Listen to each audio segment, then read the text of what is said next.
I'm Leigh Brown. This is Crazy Shit in Real Estate. Today, we're going to dig into the most boring part of real estate, and that would be systems. But if you're an agent, you need this conversation. And frankly, if you're a member of the public, you need this conversation too, because this might be a great way to differentiate amongst great options as you're thinking of buying or selling. So Jennifer Staats is with us today to share with us some insights. Enjoy the conversation, and I'll see you on the other side. Well, good morning. How are you? Your AI got into the room first. That's so funny. You can kick that out. Yeah, let me do that just because I want to show up on the screen. Right. It follows me everywhere. Just put it in the waiting room. Although I haven't heard of fireflies. I've had, the one I see mostly is otter. Yeah. But we had to start a new policy in real estate association world to make sure the AIs are out of the room because they can be recording sensitive conversations. Yeah, we actually had to make the same policy in a couple of my masterminds because people were sending their AI and not showing up to the mastermind. Oh, so it wasn't coming with them, it was coming instead of? Yeah. That's bad manners. So we had to start going through and being like, okay, Betty Sue isn't here, kick her otter out. This person, kick her fireflies out. We're like, this is ridiculous. I had no idea that people would be that lazy. I know they think it's efficient, but that's lazy, man. How you gonna be in a mastermind if you're not participating? That's exactly what was happening. We were like, it was something that we had never even thought of before. And then all of a sudden we were like, wait a second. You need to contribute. Otherwise we don't want you. We don't want you here. That's cropped up just here. And in the last 12 months is when you've seen everybody with a note-taking AI just suddenly showing up. And I think we all got so accustomed to Zoom, we forgot that laziness was going to go next level beyond turning your camera off. Now it's right. Camera off and not here either. You just have your robot in there. It's so funny. So welcome to the show. Thank you for coming on to chat with me this morning to be on the podcast. Thanks for having me. All right. So you get to start by telling the audience a little bit about Jennifer, where you're located, how long you've been in and around real estate. Give them a little bit of background. Okay. We're recording right now. I didn't even realize. Yes, we're very relaxed. We're good. Okay. Stiff interview. This is going to be so relaxed. Awesome. Okay. So my name is Jennifer Staats. I am currently the owner and founder of a company called Stat Solutions, which runs the operations of real estate brokerages and teams nationwide. I actually started as a real estate assistant about 14 years ago. I got my license in San Diego when I was 20, and I have been in the real estate space ever since. So that is my entire life right now. I am no longer in production, and I live in Colorado Springs, and we love it. So let's do the math on that 14 years. That means you came in as somebody's assistant and got your license in the heart of short sale territory. So no wonder you were very, very necessary in chasing around the absolutely insane requirements of banks back then. How in the world did you adapt to that?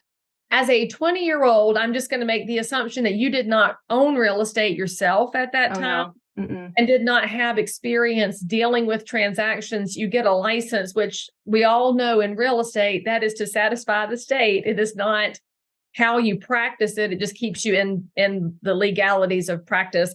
So you get tossed in the middle of heart-wrenching conversations, because it was heart-wrenching during the recession to do real estate, because you're talking to real life families who have no jobs. They have to sell. They're dead broke. The house is underwater. And here you are, probably a fairly optimistic, cheerful 20-year-old getting tossed in the middle of that. Do you remember the emotions and how you felt at that time, and what kind of leadership you had in that brokerage or that team?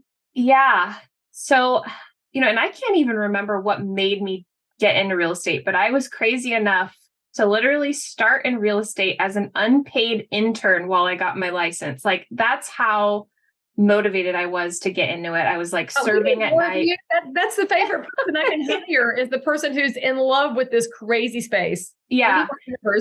Yeah. I mean, and I got into it in San Diego, and I got hired on to an agent that was doing a lot of short sales, and she needed help. So she was really willing to kind of guide me and teach me. And then from there, I just started doing everything. I was running putting on lock boxes. I was going all the way from San Diego all the way up to Temecula, which is like an hour's drive. And I was just point out, that's the best wine in California. Napa ain't nothing on Temecula. I just have to toss that. Yeah. And she was just kind of teaching me to do a lot of different stuff. I was helping with short sales, calling banks, doing paperwork. I was helping with marketing. I was helping with all the different things. So I really got thrown in kind of a crazy market. And then to touch on the, emotions of it all, it was a lot. And it taught me a lot being so young that I think a lot of us go into real estate and be like, I'm going to go and like show these houses. It's like pretty things. And I didn't own real estate. My friends didn't own real estate. We were all renting. And I luckily found a really great mentor she taught me a lot about just the relationships you're building, not only with your clients, but the biggest takeaway I got from her was the relationship that you should have with other realtors, because she was really good at that. She would build really strong relationships with the other agents. So when you called and you told the other agent on the other side who you were working for, instant respect. And that was my biggest takeaway from working with her, was just so many agents don't build that rapport to be in this business long term. So it is wild to notice it, because you don't know at the beginning how valuable your peers are going to be. And then a few years in, you start to realize that in every market, the same realtors are doing business with the same realtors, because as your business grows, you organically just do more together. And then you have that moment in your career where you realize you're going to deal with the other agent so many more times than you're ever going to deal with any individual buyer or seller, because people just don't do real estate that frequently. But if your peers are very active in the business, you're going to deal with them a lot. Yep. And what you're saying here is such a wonderful reminder when agents feel so combative, that dialing it back is powerful for the long-term relationship. And I love that you were taught that out of the gate. I don't know that enough agents learn it quickly. They have to learn it the hard way. And I mean, I learned it the hard way, even though my dad has an immaculate reputation, always had. I'm a little more prickly than my dad, and I ran afoul of another agent, and I sent her an apology after the fact. But even to this day, I see her name and I feel like dirt, because I wasn't super great at the beginning. And that's just, I'm not Catholic, but I can carry some Catholic guilt. And I wish I'd thought about that. My dad didn't think about it, because he just was like your team leader. He was just always kind and thoughtful, and he always valued the relationships. I had to learn the hard way. And I think it's probably why it still sits on me today. Yeah, I teach a lot of our agents that we hire that now, because I'm like, you need to build a rapport. Don't just like text them, and don't try to pick up the phone and call. Like, if you want to be in this business for the next 50 years, you're probably going to be on the other side of this deal with this person again. And they're going to have... Can you say that again, to answer the phone and not just go to text? Say that again, Jennifer. Yeah. Pick up the phone.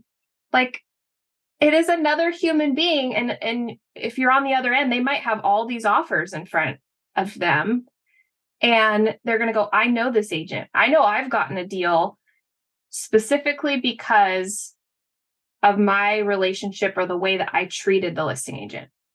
And they were like, you got the deal because of you picking up the phone, talking to me, writing the offer the way that made sense for my seller, and everyone else just sent a text message or just didn't even call me, period. I'm like, it's crazy.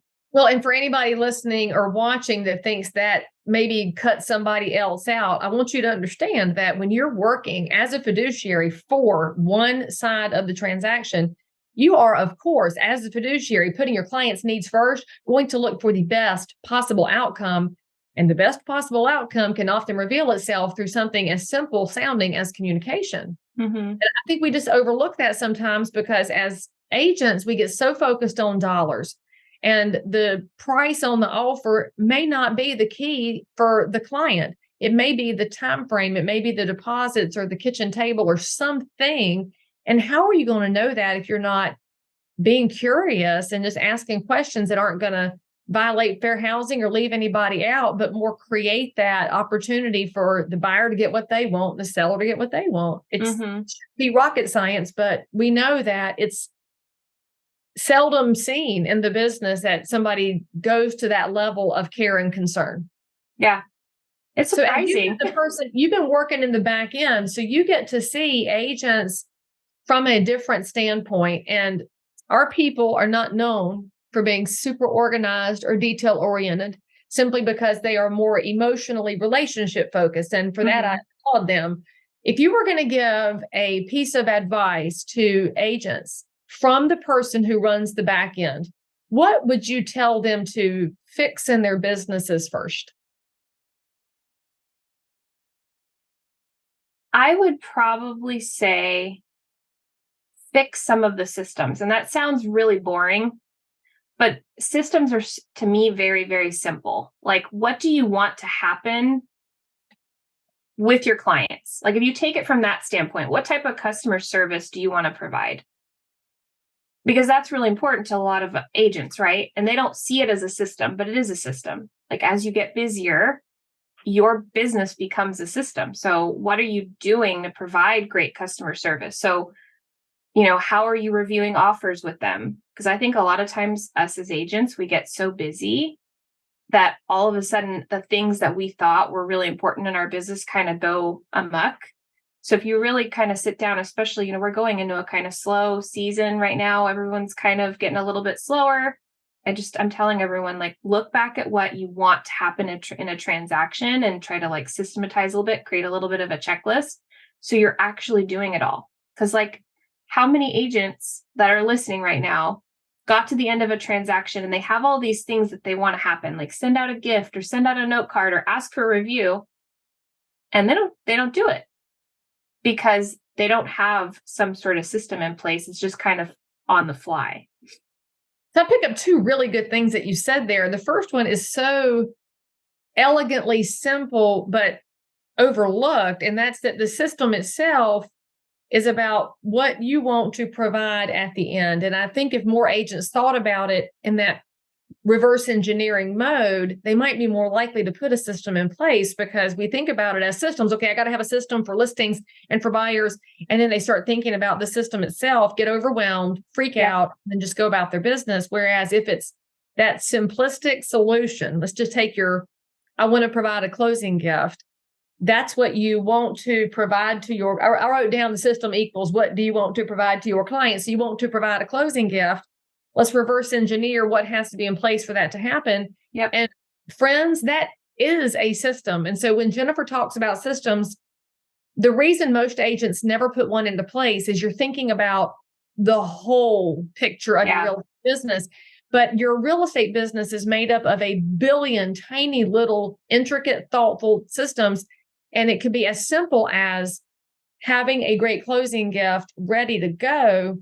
But that's not just simple. It's very complex because you might be the only agent providing one. So then you're setting yourself apart as far as your brand goes and your reputation goes. And that frankly goes back to what you were saying at the beginning, Jennifer, about how your first leader had a great reputation in the marketplace, which I would assume comes from her consistency in behaviors, and consistencies can be an outcome of the systems we have in place. Yeah. And of course, mentioning that the markets are stabilizing, I guess is probably the best way to put it, because depending on where my viewers are located, they may be experiencing a hotter or cooler market. It's just all over the place right now. Yeah. But in general, we're seeing a stabilization versus the COVID years, which means it's not an opportunity to take a nap, although naps are good, but it is a great opportunity to tighten up where your business got a little bit haywire during the COVID years. And you brought up multiple offers, which I think is a wonderful example, because when you're receiving 50 offers on a property, it can be overwhelming to the agent, overwhelming to the client receiving them. So what best practices have you observed as we cool down and now multiple offers becomes 3 and 4 offers instead of 50? Mm-hmm. What would you suggest is a good way to be prepared should the markets go back into overheated mode so that a better level of service can be provided? Yeah. I mean, if we're talking about multiple offers, what we kind of do with a lot of our clients that they've seen really great success, we just have a very simple Excel spreadsheet. I know there's a lot of different systems that you can pay for and whatever, but we always just make a very simple Excel spreadsheet of the terms of an offer that are really important in that market because they're different in every state. And then we just make really clean folders of every single offer package. That way, our clients can go and we can share the entire Google folder with the Excel spreadsheet, all the offers in one clean format. Because you have some clients that want to go through every single document. And then you have some that are just like, just tell me the like higher level stuff. And then we have them organize it on there. Whether you have a team and you have like an assistant going in there and helping you organize it, or whether you're just doing it yourself, that's one way that if you're back in that situation, we've seen really good luck or good results with clients liking that method because they can visually see everything. And just kind of like you were mentioning before, it's not always about the money. Sometimes it is, but sometimes a spreadsheet like that can really like help your seller see that, yes, this offer is X amount and maybe the highest, but you're actually not netting the most. So you can kind of visually put that on paper for them too.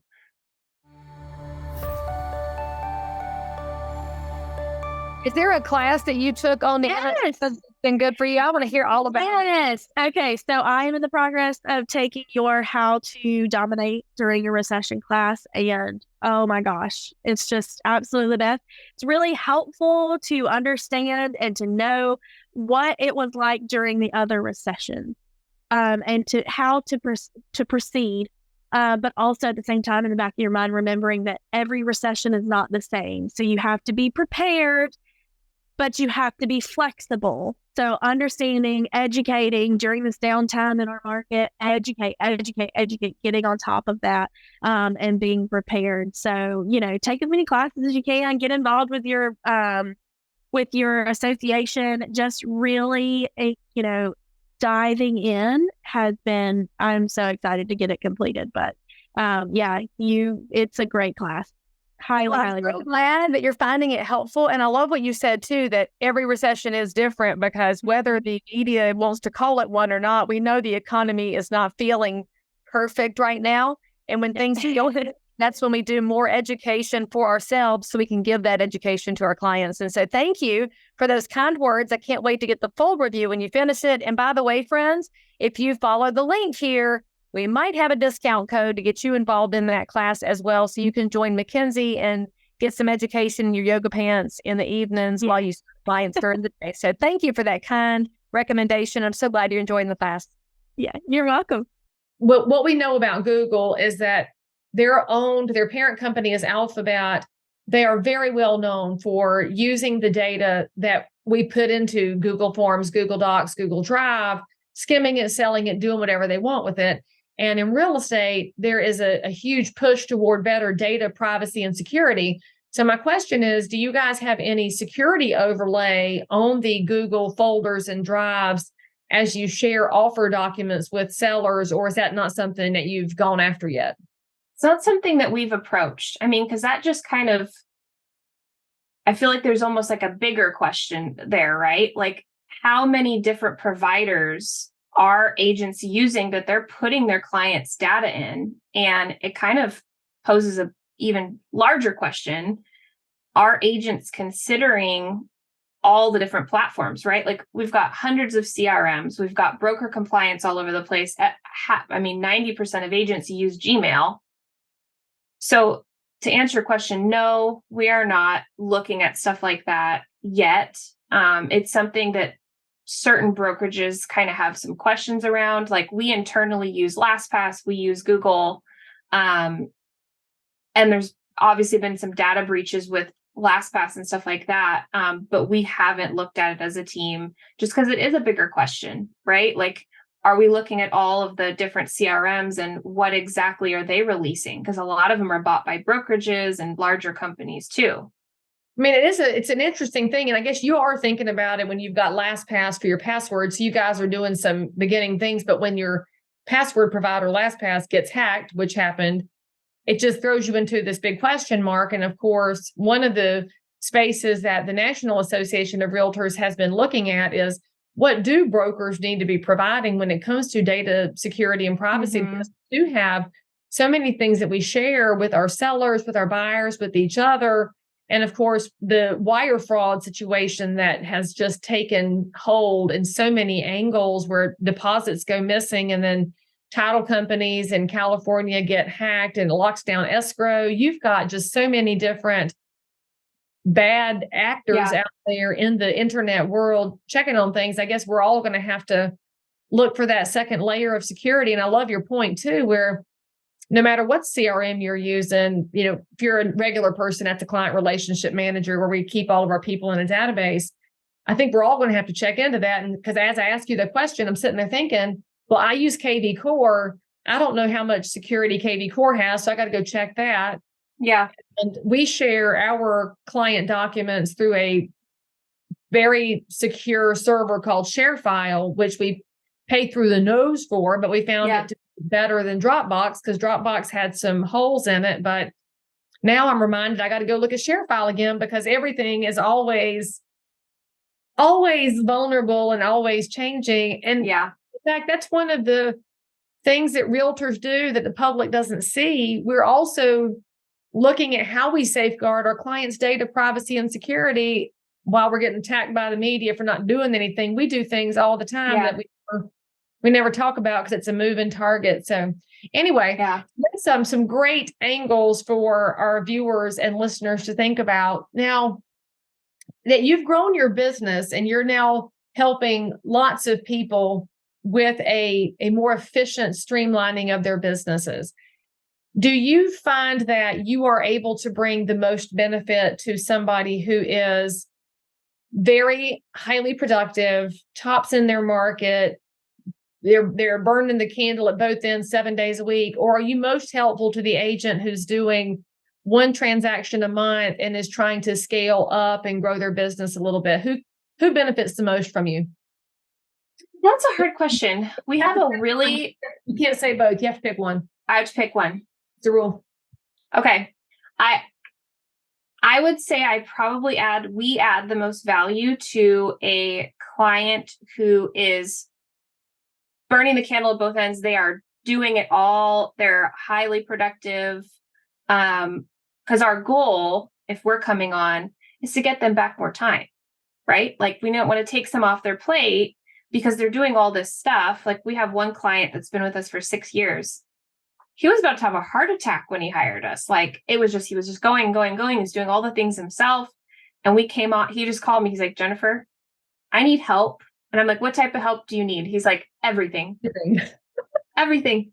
And I went into his business and it was because there was a lot of duplicate stuff. There was like 17 different spreadsheets and like people, he was having a hard time delegating. So like he would delegate things out, he thought, but he would be asking 3 separate people to do the same thing. So he was wondering why things weren't getting done, but everyone's getting frustrated. And I'm like, okay, but give it to the person that's supposed to do it. You ask one time or you create a system that you don't even need to ask anybody to do it.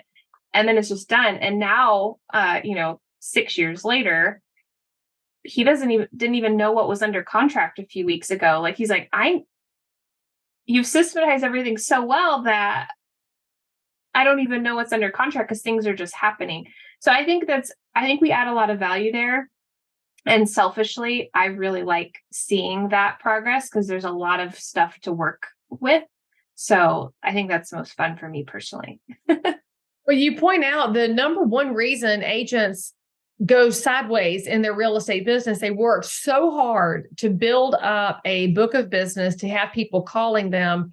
And then they work so hard to serve them that they work 7 days a week and they get so completely exhausted, bringing on health issues because they are internalizing all the stress, trying to hand it off, afraid to hand it off because they worked so hard to build up all that client trust. And they're scared that some other human is going to mess up that trust. So they fall into the trap he did of micromanaging and probably still doing it himself on the side because he didn't really trust their output because he looked at himself as an expert because he doesn't want to let down the people he serves. It is the wildest thing that happens in this business when an agent gets successful. And we don't talk about it very much because when we look at successful agents, their peers look at them with a mix of jealousy and irritation. And the public looks at them and says, well, maybe you just make too much money. And they don't understand that this agent has invested tears and money and time trying to build something that is helpful to the public. And bringing on somebody to lift a little bit of that load actually makes them better with their clients, because if he's slightly less stressed out, I bet he listens better to his buyers and sellers now, because he knows that you're handling a lot of that detail work, which is not his highest and best use of time. Yep, absolutely. And I think his agents too, because for that agent specifically ran a team, his broker owner and a team lead, and was doing so much that even his team felt like they couldn't get the support they needed, because you could tell how stressed out he was with everything else that was going on. So that's the most fun for me. A lot of his agents are some of my good friends now. And so, yeah, I think that's where we add the most value. So Jennifer, as you look into 2024, what is your big prediction for real estate teams, offices, brokerages, and your perspective, of course, going to be different because you're working on the transaction side. So I'm very curious to know what you think about real estate in the next year. I think what I'm seeing right now is I'm seeing a lot of people get scared. That's really the feedback I'm getting, whether it's from clients or if I'm doing consultations with potential new clients. Everyone's kind of like, feels like everyone's tense, right? I think my prediction is that the market's still going to go. We're still going to be selling houses. People are still going to be busy.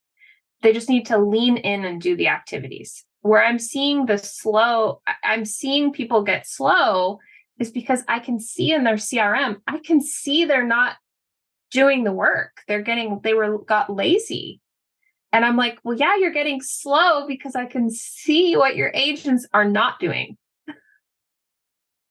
That's fascinating, because you're literally saying out loud what I keep saying to agents and brokers is that you have to keep doing daily activities, because houses will be bought and sold. But my goodness, you've got a little accountability perk to you that they won't have in their own mastermind groups, because they are going to talk to their peers and they think they're busy because they do this scrolling. And that is not productivity, because you can look at their CRM. I mean, and to hire you right there is to have a little buddy back there saying, I don't know what you think you're doing, but I didn't see any calls made. And that might just light a fire under somebody to go be that resource, because we know that when the markets do feel tense, and that's a great way to describe it, our buyers and sellers feel tense too, because they don't know what to do. And their best resource is their local realtor, not the Bloomberg headlines or the Wall Street Journal or any of that national press. The best resource is that local realtor. So keep on poking at them, Jennifer, because that might be the best thing you could do for them in 2024 and beyond. So if somebody wants to talk to you more about this, frankly, this whole accountability piece is probably why they're going to call you. What is the best way for them to reach out? Is it to go to your website, call you, email you, social media? Where do you hang out the most? Yeah, I mean, you can always go to our website, statsolutions.com. If you hit the contact us button, it goes directly to my calendar personally. Or the easiest place to get a hold of me is just my Instagram is Jennifer the Realtor. All right, guys, all of that contact information is in the show notes for this episode. So I suggest you go follow Jennifer, reach out to her if you think she can provide some benefit to you. But just take away from this that we all need to reverse engineer and realize what we want to provide to our clients and get this a little bit more business savvy as we go into a changing market, because we need good realtors to get their act as tightly oiled and running well as possible to serve the public. Jennifer, thank you so much for coming on the show and giving us some really good insights. Thanks for having me. All right, guys, if you learned something, if something matters to you, leave it in the comments below. Make sure you hit subscribe, hit the bell, and come back and visit us, and we'll see you next time. So if you found value in this episode, please like and subscribe to this channel, turn on the bell, and catch another amazing episode by clicking above. Crazy Shit in Real Estate is also available on all of your normal podcast apps. So if that's where you like to hang out, go find me, click subscribe. And most importantly, leave me a review that says you think I'm awesome, my guests are awesome, or this content is just exactly what you were looking for. And then, by the way, if there's something you need, you want to learn about something, you can comment below anytime. You can also send me a direct message if you need to remain anonymous. No judgment. But anyway, I'll only judge if you forget to subscribe and click. I'll see you next time.